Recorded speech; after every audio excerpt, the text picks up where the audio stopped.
平华打对攻，也让我们期待一下。那我们说一下强制8秒的这个事情。左手拳，绝对完全的是一个非常状态的战打。优势在，能不能继续扩大？铁银华开局就被击倒，台下教练大喊站起来打，狂轰十几拳打懵对手。大家好，欢迎来到扛把子频道。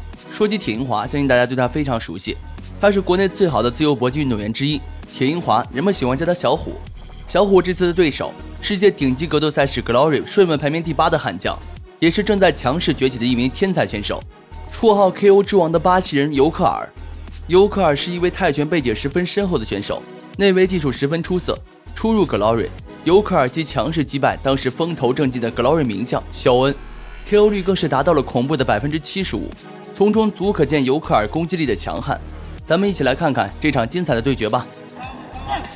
那可以说，在这场比赛中呢，铁银华是最擅长打对攻的选手。是的，邱建良比较擅长冲锋，邓泽奇比较擅长冲锋，邱建良比较擅长用脑，威锐比较擅长控场。那铁银华比较擅长打对攻，而且自己发明了一套这个面对高个儿系泰拳手的这种低位的打斧连击拳。是，让对方的这个内围技术呢很难奏效。铁银华在场上，哎呦，这一下，刚刚我们可以看到，来自巴西的 KO 之王。一个势大力沉的扫腿，直接踢中了铁银华，小虎也因为地面打滑险些跌倒了，还好裁判及时叫停，没有造成更大的失误。尤克是终结率非常的高啊，外号叫巴西的 KO 之王，泰拳背后很深厚，加入 Glory 以后击败了这个肖恩，并且这位选手的终结率可以达到将近75%，这个中击率非常的高。低位打斧，前后摆偷扫，哇，力量很好，中段的前扫。刚刚尤克尔一连套的进攻，我们也可以看出来，他的功底十分的扎实，和铁银华一样，是个爆发力十足的选手。有效的这种打击，确实是在场上给我们这个观赏性是很高的。很多朋友呢喜欢他，这个亲切的小虎，原因也在此。是，铁银华战胜了肖恩以后呢，又战胜了金东秀战胜了巴比奥斯卡，输给了坎姆，胜了达比特，而且胜了罗瑟斯。铁银华目前正处于自己的一路高歌的状态。扫踢，中段，对方连击，铁银华把对方顶在手脚上，后手。刚才我们看铁银华的这个，铁银华一波凶狠的连击，把尤克尔顶在围绳边疯狂输出。尤克尔的处境一时危险至极，但是他也马上下意识做出动作，立马搂住铁银华，遏制其进攻，为自己争取喘息的机会，进一步的进入这个世界的排名。刚才是挂到了裆。我们场上裁判马涛老师警告铁银华，你要注意你的踢腿。当然，我们看得出来是并不是有意的。转身的反背拳没打到，没有发上力啊。铁银华一个转身的后摆拳，结果因为仓促变招，反而被对手抓到机会，挨了对手几记重拳。是铁银华前手摆拳、前手刺拳都打到了。铁银华是擅长对攻的选手，他希望对方跟他在一个范围内进行对攻，希望你打出来，我不害怕跟你这个火力的这个交锋。是的，对方有压境啊，后手前手的打斧，漂亮，两人换了一拳。铁银华前手打在对方拳套上了。泰拳手出身的尤克尔刚刚做了一个连吸的动作，这在自由搏击规则当中，这是不被允许的，因此他也被裁判警告了一次。对方是泰拳系的选手，看来是这个习惯还是要调整。刚才这个马老师在这个把这个尤尔科推出去之后尤尔科一看，咱们再来看看这个比赛的精彩回放。许双手的这个搂抱，包括箍颈、抱腰、抱肩都不可以。单手呢是只允许同时的起膝。我们看，这是连吸，这在我们的比赛规则里是不被允许的。接腿摔可以，除了接腿摔以外的摔法都不允许。没错，接腿摔允许有，但是不计分，这是我们的规则。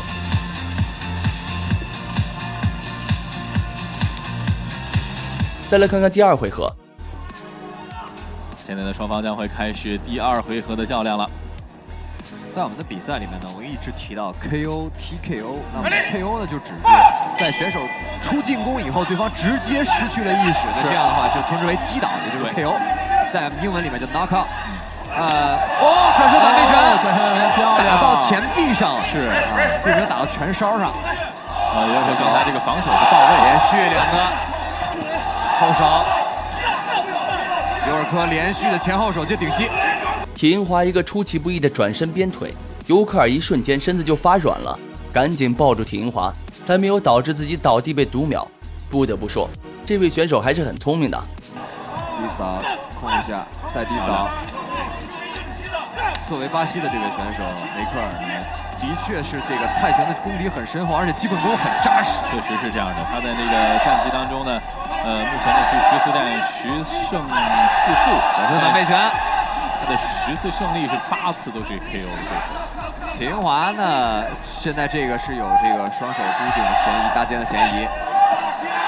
如果进行消极搂抱，那我们在比赛规则里，裁判是可以警告甚至压点。是的，因为我们在规则当中呢，还是要鼓励双方的主动进攻的。哦，又一拳，3了。铁银华接连2个右手摆拳，直接将尤克尔击倒在地。我们看铁银华发力的样子，也不难猜出这2拳的杀伤力有多大。尤克尔的反应也更加证明了这一点。上去了，机会来了，后手乘胜追击吗？倒踢，对方选择移动的步伐还是很聪明的。又一拳打后手，能不能打开他的防守？前后手，连续的打击，对方侧出来，跳击。对方是在慢慢的恢复，但是不能给他一个机会。林华继续强力的猛攻，打开了防守。又一次后手，一次漂亮，低扫控一下，让对方防御手往下荡一荡。看到这里，尤克尔的抗击打能力真的不得不让人感叹。在铁银华狂风暴雨般的进攻中，他却能够牢牢坚持住，就是不倒下去。斜上的后手前手，对方现在处于一个比较亢奋的状态，但是这个并不意味着对方的状态会好，只是在慢慢的打击中可能失去判断力的瞬间，也有可能是强弩之末最后的这个坚持。所以说，铁银华看看能不能找到这个机会，继续把场上的优势扩大。是的，漂亮，又一下，换一下。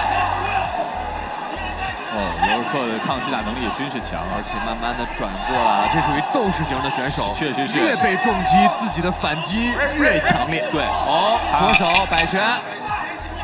第2回合看来，铁银华的优势极大，一个重击读秒，接连把对手堵在绳边疯狂输出。这一回合是妥妥的拿下来了。一起来看看比赛的回放吧。铁银华接下来的这个心态和这个战术部署会有影响，有可能。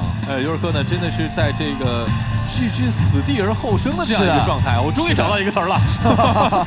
这场比赛真的是太精彩了，而且2个人这种热血铿锵的这种对攻，我们是最喜欢看到的。哇，2个人对攻，我们看这个对攻拳。就是这一拳，就在这一下，我们可能都认为。再来看看第3回合的比赛吧。这个尤尔克还在调整，感觉意识还不是非常的清楚。是，尤尔克现在只有一条路，就是在第3回合获得比较大而且明显的优势。对。所以说这一回合呢，我们也看看他是不是完全把自己的这个能量释放出来，和铁银华打对攻，也让我们期待一下。让我们说一下强制8秒的这个事情。左手拳。马涛老师看了铁银华眼神，没问题，没有读秒。第3回合一开局，铁银华就被对手一个迎击击倒，但是没有被裁判读秒。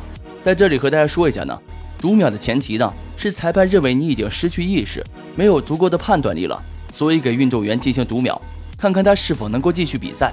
但是铁银华意识还很明显，所以没有读秒。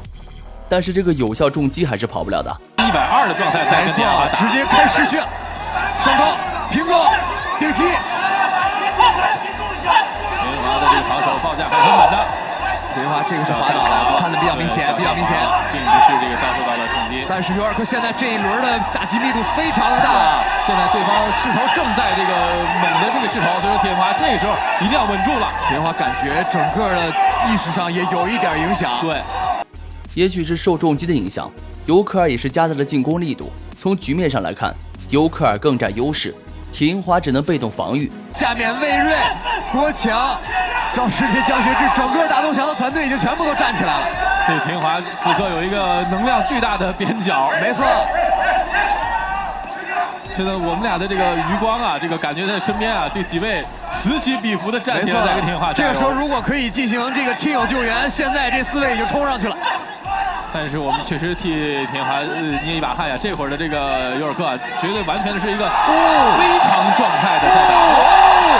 优势在，能不能继续扩大？尤尔克的意识已经不太清醒了，能不能抓住这样一个机会？整个的身体已经趔趄了。推开后手，尤尔克刚才的那个应该是他最后的体能。是，打开防守吗？尤尔克还能坚持吗？在比赛快要结束的时候，铁银华的一个前手拳建功，直接把尤克尔打得失去了意识。紧接着就是10几拳的轰炸，尤克尔的抗击打能力真不是盖的，就这样也没有被 KO。田华到底选择听从谁的？我觉得此刻田华已经完全不需要接受技术层面的指导了。是我只要接受的是传递给他的能量和他的斗志。其实尤尔克如果不出现刚才的那一轮被铁银华定点攻击的情况下呢，尤尔克应该是拿下第3回合。是的。